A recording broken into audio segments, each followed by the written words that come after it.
Bonjour à tous, donc aujourd'hui on va parler un petit peu des voies d'accès en école vétérinaire. Alors à l'exception bien sûr de la voie post-bac qui vous a déjà été présentée. Alors juste pour toutes les voies, à l'exception de la voie post-bac, il y a un site sur lequel il faut aller et où vous allez retrouver toutes les informations. C'est le site des services des concours agro et vétérinaires, donc le site du SCAV. Il est important d'y aller et parce que vous allez retrouver en fait dessus des PDF avec toutes les instructions pour le concours, qu'est-ce qui définit si vous pouvez présenter le concours et aussi les différentes admissibilités possibles avec toutes les épreuves. Je vous encourage aussi à aller pour chacun des concours, vous avez en fait le rapport des jurys des années précédentes. Et ce rapport de jury des années précédentes, ça va vous permettre en fait de vous aider à préparer ce concours. Alors, petit point donc pour les accès, aux différents concours.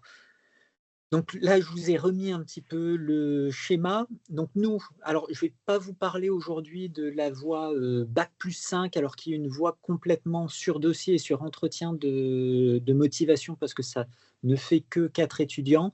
Et on a aussi encore une autre voie qui est la voie ENS, donc pour les écoles de Lyon et de Maison-Alfort, où là, ça demande de passer le concours CPGE BCPST et d'être admissible à la fois à l'ENS et en école vétérinaire. Aujourd'hui, on va surtout parler des voies BTS, BUT et de la voie CPGE. Alors, les concours licences, donc elles sont disponibles à partir de la L2. Vous n'avez pas besoin de valider en fait votre licence. Par contre, il faut donc quand vous êtes en L2 faire les éléments d'inscription et vous ne serez définitivement reçu que si vous réussissez votre licence. Vous allez avoir plusieurs épreuves, une épreuve d'admissibilité donc avec un écrit qui se fera en chimie.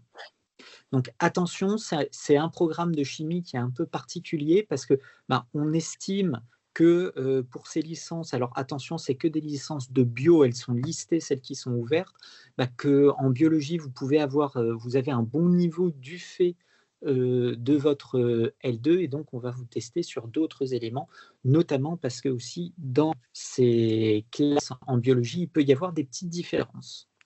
Et vous avez aussi en fait un dossier à remplir, un dossier qui sera évalué notamment sur vos notes de bac, notes et classements au bac, notes et classements en licence et vos activités extrascolaires, ainsi que d'autres éléments en fait de motivation. Donc là, c'est important de bien prévoir et de bien renseigner cet élément. Et ensuite, sur l'admission, il y a un entretien avec le jury une épreuve orale sciences et société où en fait on va vous donner un article sur lequel il va falloir discuter, un ou plusieurs articles, et une épreuve d'anglais. Alors attention pour ce concours comme pour celui de BUT et de BTS, les épreuves de dossier et d'entretien avec le jury comptent souvent pour plus d'un tiers du coefficient. Tac, tac. Alors, je regarde juste si, au passage, il y avait des questions sur les licences avant qu'on passe aux autres matières. Il y a une question sur les licences professionnelles. Est-ce qu'il y a une voie particulière comme pour le concours d'ingénieur agronome ou est-ce que c'est pareil pour toutes les licences? Alors, il y a des licences professionnelles, elles sont listées, mais par contre, ça va être sur les mêmes, ça va être sur les mêmes critères que ça va être pris. Et voilà, il y a aussi possibilité de passer avec des licences professionnelles. Tac, tac. On a des Alors, questions sur le BTS, mais peut-être que ça oui, viendra après. on va y venir, on va y venir. Alors, on va passer au BUT, donc concours BUT. Donc là, c'est la même chose que pour les licences, c'est à partir de BUT2, donc de votre deuxième année, et aussi soumis à la réussite de votre deuxième année. Alors attention pour le BUT, celui qui est ouvert, c'est celui en génie biologique. Si vous faites un BUT informatique, vous ne pourrez pas passer. Là, l'épreuve d'admissibilité, donc on retrouve extrêmement important le dossier, avec les résultats et vous allez aussi être jugé sur votre profil et sur votre projet professionnel. Et il va y avoir un examen écrit en anglais qui sera une synthèse de documents. Et ensuite, pour l'admission, ça sera un entretien avec les jurys sur des travaux ou en fait un mémoire de stage. Donc là, c'est important. Alors, ça doit être, c'est à vous de choisir en fait ce que vous souhaitez proposer. Par contre, ça doit être important, c'est de bien choisir justement ce que vous voulez présenter. Ça. Est-ce que c'est votre mémoire de stage? Est-ce que c'est un travail que vous avez pu faire pendant votre BUT? Et en plus, ils vont aussi évaluer votre motivation et votre projet professionnel. Là encore, hein, c'est la moitié des points qui est sur cet entretien avec le jury au Oui, alors niveau quoi, ton casque, de là l'admission. Tu touches au son, tu fais quoi? Alors, est-ce qu'il y a des questions sur les BUT? Alors, si vous ratez le concours BUT en 3e année, alors attention, tout hormis post-bac. Mais sinon, tous les autres concours, vous n'avez le droit de vous présenter à l'ensemble des voies d'accès que 2 fois, pas plus. On a des Donc questions sur à le bien nombre de places prévoir. allouées. Alors, le nombre de places allouées, je vais revenir. Donc, le nombre de places allouées, c'est 52, comme pour les licences et comme pour les BTS. Sur l'ensemble de la France, attention, ce n'est pas pour chaque école. Donc, il faut diviser par 4 pour avoir celle pour chaque école. Ça doit faire 16. Tac, tac.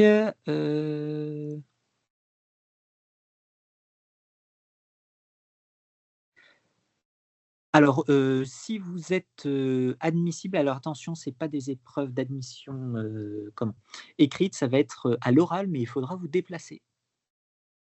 On a des questions aussi sur le nombre de places toujours. Est-ce que le nombre de places de cette année reste le même pour les 3 années à venir?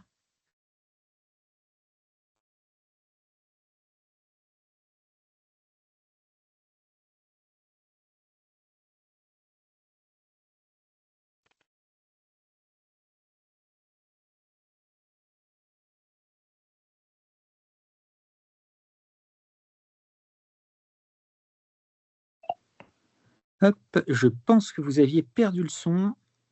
Oui, tout à fait. Alors je répète, est-ce que le nombre de places reste le même pour les 3 années à venir? Et pourquoi est-ce que le nombre de places a autant baissé par rapport à ce qui avait été annoncé?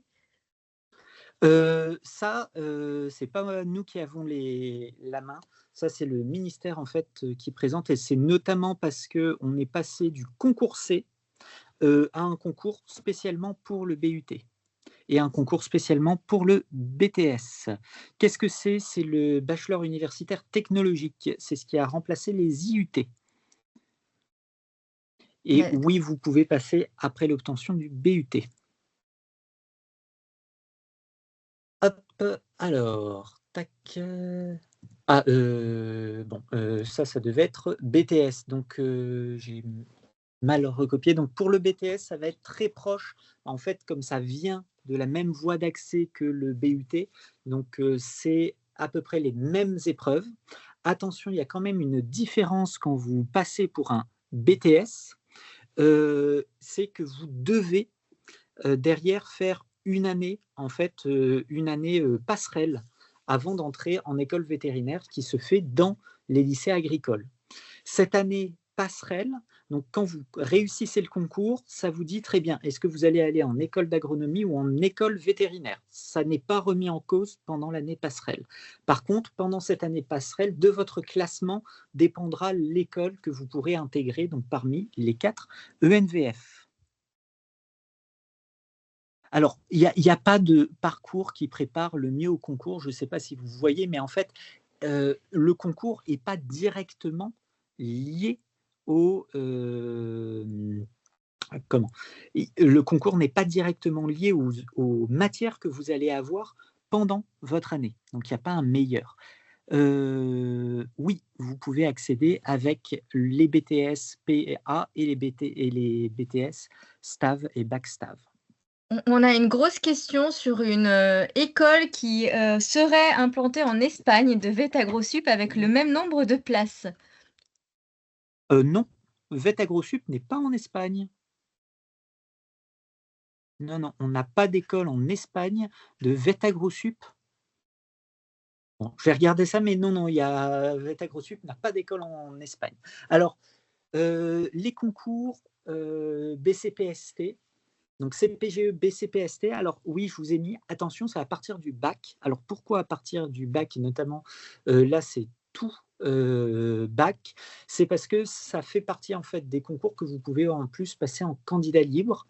Alors attention quand même, c'est un peu risqué, hein, les concours CPGE, de les passer en candidat libre, mais il n'y a que le bac qui est requis. Donc là, par contre, à l'inverse des autres concours, il y a beaucoup moins en fait cette importance de l'entretien professionnel. C'est vraiment un concours d'épreuves scolaires où vous voyez, vous avez de la biologie, des sciences de la vie et de la terre, voilà, beaucoup, beaucoup d'épreuves, des épreuves aussi assez longues. Alors, est-ce que des vétérinaires en laboratoire sont aussi recherchés? Oui, les vétérinaires sont recherchés hein, de partout. Et attention, il n'y a pas, quand on fait les entretiens professionnels, hein, pour tous les autres, entre guillemets, c'est venez comme vous êtes, essayez pas de vous créer une légende pour rentrer en école vétérinaire.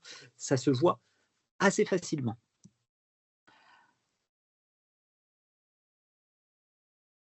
Pour les candidats, 10 pour les concours.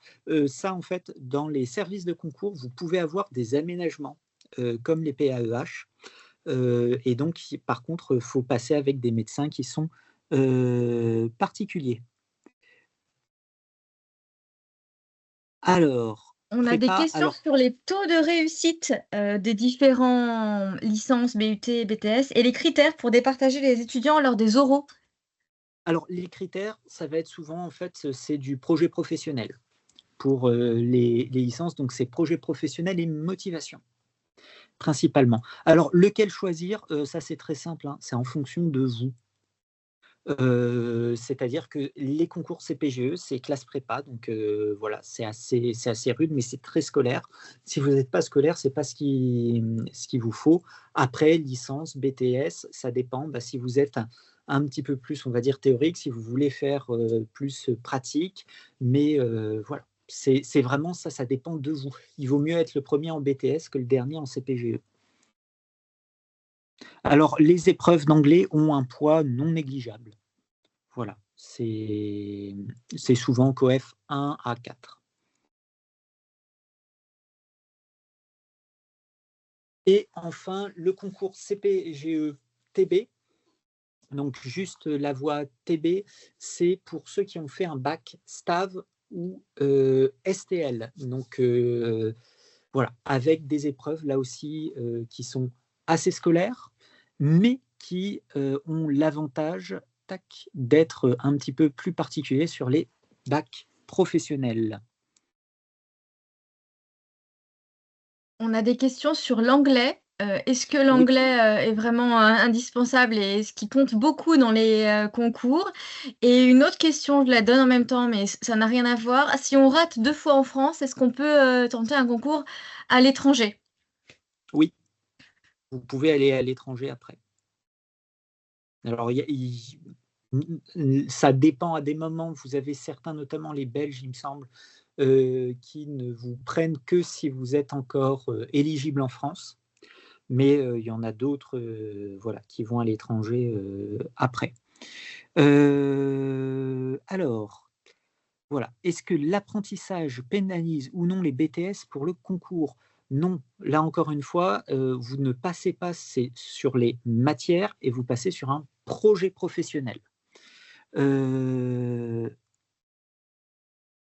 Alors, juste, si vous maintenant, on n'a plus les épreuves, donc à partir de 2025, il n'y a que les licences en biologie qui sont ouvertes et donc ça sera que des épreuves de chimie.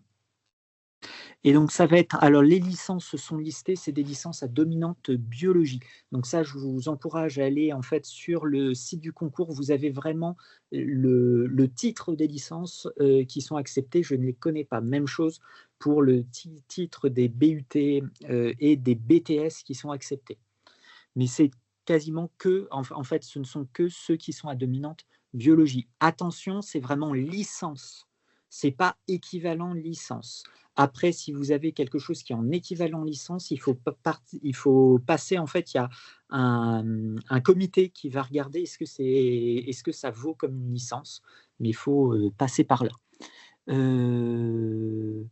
Alors, est-ce que la moyenne d'anglais en terminale est importante? Il n'y a pas que la moyenne d'anglais en terminale, mais par contre, l'anglais est quand même important. Alors, pourquoi l'anglais? Parce que derrière, on est sur des études scientifiques, donc il y a besoin d'anglais. Est-ce que le diplôme à l'étranger est réellement considéré? C'est-à-dire, est-ce que quand vous obtenez un diplôme à l'étranger? Je pense que c'est la question, oui. Est-ce qu'il est reconnu? Oui, alors souvent, il faudra passer par la voie, en fait. Donc, vous avez pour chaque service de concours un voie d'équivalence des diplômes. Et donc, il faudra très certainement passer par là. Mais oui, c'est reconnu. De toute façon, on est dans le processus de Bologne, donc les diplômes étrangers sont reconnus. Alors, tac, tac. Est-ce que... tac. Alors, là, ça défile un peu. Est-ce que tu vois des Oui. questions, Amandine? Là, effectivement, ça défile. Il y a beaucoup de questions en fait sur les BTS, BUT qui sont acceptés. Est-ce que les licences pro production animale sont toutes admises? Oui, les licences pro production animale sont admises, mais là encore une fois, vous allez sur le site du SCAV et vous regardez les dénominations. Voilà, et juste tous les BTS et BUT ne sont pas admis. Alors, j'ai pas les taux de réussite par voie BTS ou BUT du dernier, surtout que ça a été pas mal mis à jour, mais juste l'an dernier, on a recruté moins qu'attendu, alors notamment pour les écoles d'ingénieurs, donc n'hésitez pas à tenter la nouvelle voie BTS. Et regardez bien voilà, les mentions de licence et les mentions de BTS qui sont admis, mais ça, il faut aller vraiment directement sur le site du concours parce qu'elles sont listées. Et nous avons des étudiants avec nous, peut-être qu'on peut leur laisser la main Oui. Pour qu'ils puissent compléter et puis faire un petit témoignage de leur expérience. Et puis comme ça, Sébastien, ça te libérera pour la suite. Pour la suite, oui. Elisa, je ne sais pas si vous arrivez à ouvrir votre micro et je vous laisse... Du coup, on a avec nous des étudiants de toutes les voies. Donc, il y a aussi notamment les voies qui n'ont pas été présentées par Monsieur Lefebvre, comme la voie anciennement appelée D, je ne sais plus si elle s'appelle, je crois que c'est voie longue maintenant, je ne sais plus. Mais en tout cas, la voie d'accès longue pour ceux qui ont fait par exemple un master ou quelque chose comme ça avant d'arriver. Et la voie E. Maintenant, c'est Bac plus 5. Bac plus 5, voilà, c'est ça, merci. Et la voie ENS, il y a des étudiantes qui sont présentes aussi pour répondre à vos questions si vous en avez. Donc n'hésitez pas, nous on ne saura pas forcément répondre à vos questions sur des trucs techniques comme quelles licences en pratique vont être acceptées ou quoi, mais par contre on pourra plus facilement répondre aux questions sur comment ce sera en pratique, niveau temps, niveau gestion du temps, en quelles compétences il faut avoir pour telle ou telle voie, n'hésitez pas. Il y avait une question sur la voie master justement tout à l'heure. J'essaie de la retrouver parmi toutes les questions. Si la personne qui a posé cette question veut bien la remettre dans les dernières questions. En attendant, je vois une question. La voie licence, c'est difficile. Ce qu'il faut savoir en licence, c'est que vous allez être pas mal laissé à vous-même. La voie en soi, elle est beaucoup moins scolaire, donc vous n'aurez pas besoin d'être super fort en maths, comme par exemple ce serait en prépa. Mais par contre, vous êtes beaucoup plus laissé à vous-même. Vous avez besoin d'être hyper autonome dans votre travail et d'être vraiment débrouillard. Donc, il faut vraiment, de son côté, être prêt à travailler pendant 2 à 3 ans sans qu'il y ait personne qui vienne vous chercher. Si vous ne voulez pas travailler et que vous ne travaillez pas, personne ne va venir vous demander de bosser, quoi. Donc, il faut vraiment être autonome. Après, est-ce que c'est difficile? Ça peut être plus facile que d'autres voies. Par exemple, si vous n'êtes pas très fort en maths ou quelque chose comme ça peut être une voie qui est mieux pour vous que la prépa. Pour la voie master, justement, il y a une question. Alors, je ne sais pas si vous saurez répondre, hein. Quand est-ce que les résultats de la commission VES seront disponibles? Voilà. Bah là, bonjour, c'est Valentine. Du coup, moi, j'ai fait la voie D et là, je vais pas pouvoir répondre parce que c'est pas, enfin, c'est l'école qui s'en occupe de ça.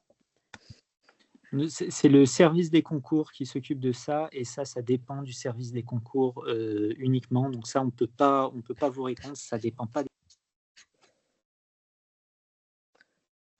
Il y a des questions pour les étudiants. Qu'est-ce qui a été le plus difficile pour vous? Alors, j'imagine que c'est une question générale un peu pour tout le monde. Et quelles sont les moyennes qu'il faut avoir pour les prépas BCP-ST? Alors pour qu'est-ce qui a été le plus difficile, je pense qu'il faudrait qu'on réponde chacun notre tour parce que ça va être des réponses assez différentes. Je sais que pour la Oui. licence, ce qui va être difficile, c'est vraiment de garder la motivation parce que personne, enfin, on est vraiment tout seul, quoi. Donc, faut vraiment bosser de son côté et on voit pas trop le bout des fois. On se dit c'est long 2 ans, mais si on garde la motivation, ça se fait bien. Je Est-ce sais que pas les qui, autres étudiants peuvent répondre aussi de ce qui leur a semblé le plus dur pour les différentes voies? Moi, je peux répondre pour la voie D, du coup. Donc, du coup, pour moi, le plus dur, ça a été, enfin, tout dur, oui, c'est qu'il faut quand même se remettre dans les études, parce que moi, personnellement, j'ai un diplôme d'ingénieur, et après, j'avais travaillé pendant 2 ans, donc il a fallu que je me remette dans les études.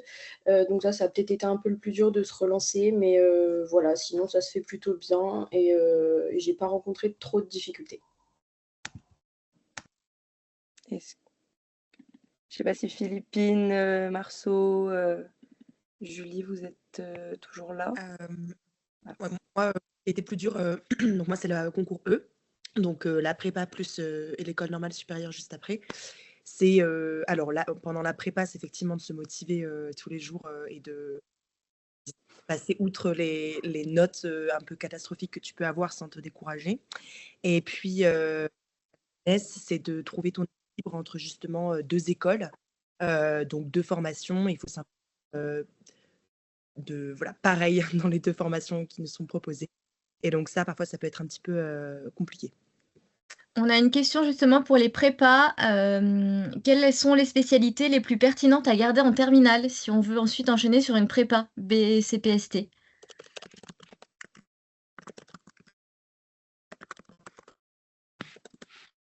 Je sais pas si Philippine, du coup, vu que tu es la seule qui a fait prépa. Ouais, ça marche, je réponds. Donc, alors, ce qui est conseillé pour l'instant, c'est vraiment les mathématiques et la physique-chimie pour des questions de niveau, c'est-à-dire que je pense pour l'instant qu'on peut toujours, alors, à bosser la biologie à côté, je pense, sur ton temps libre, mais c'est plus difficile de rattraper 2 ou 3 ans de maths ou 3 ans de physique-chimie que 3 ans de biologie, à mon sens. Et bon, voilà, pour ma petite sœur qui est au lycée, c'est ce qui est conseillé pour l'instant. On a pas mal de questions sur les licences aussi. Dans quelle université étiez-vous?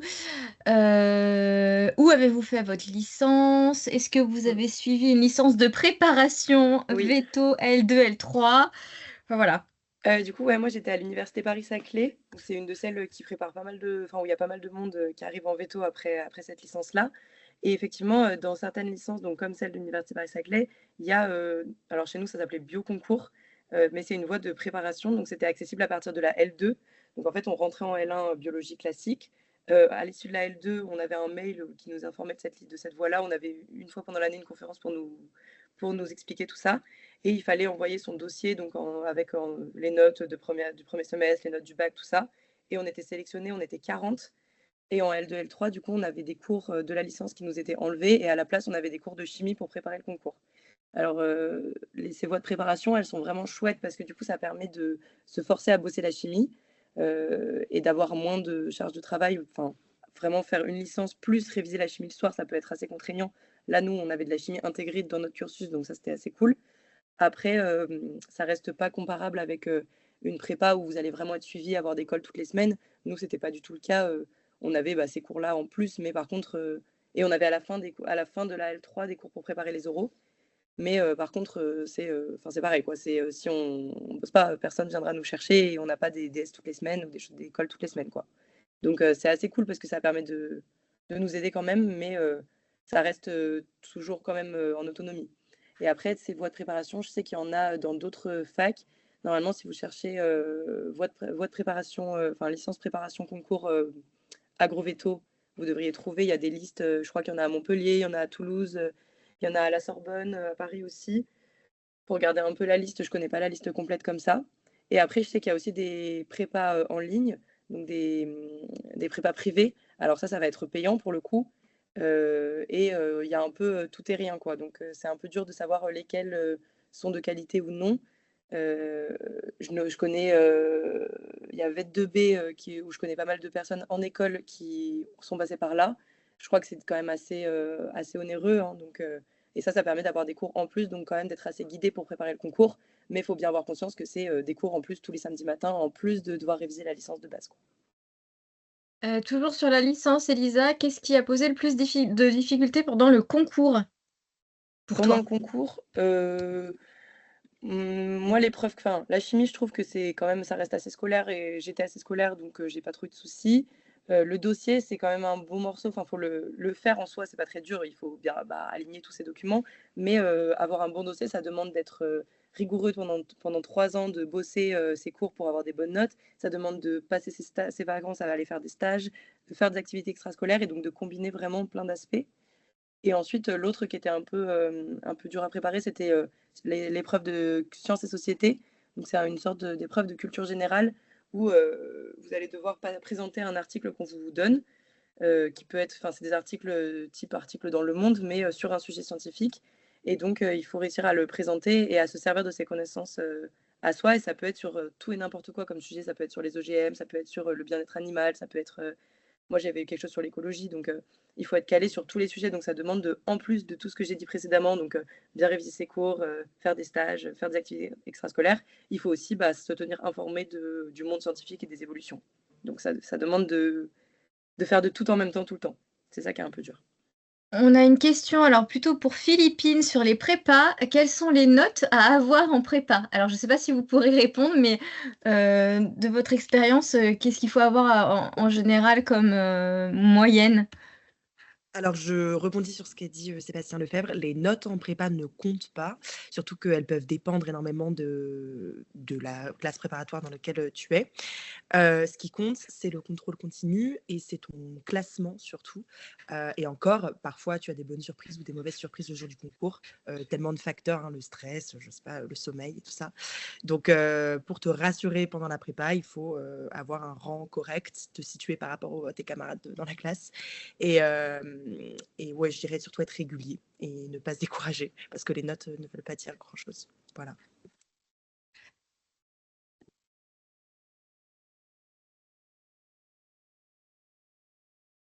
Peut-être que si on a des témoignages de BUT, on a des questions sur les sujets d'oral.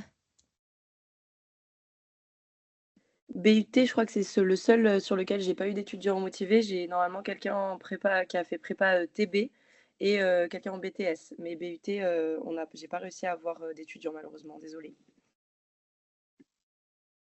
Alors là, on a une question qui revient beaucoup. Licence de biologie qui a fait une rentrée décalée en BUT. Alors, c'est la dernière question. Est-ce que ça pose problème pour accéder au concours BUT si on a fait une rentrée décalée en première année? Alors du coup, il y a personne qui a fait BUT, mais je pense, enfin, il me semble que Sébastien, peut-être si tu as une peut-être réponse si les à ça. Non. Non, ça ne pose pas de problème parce qu'en fait, ce qui compte, c'est l'obtention de vos ECTS et que vous ayez bien en fait vos 120 ECTS à la fin de votre but 2.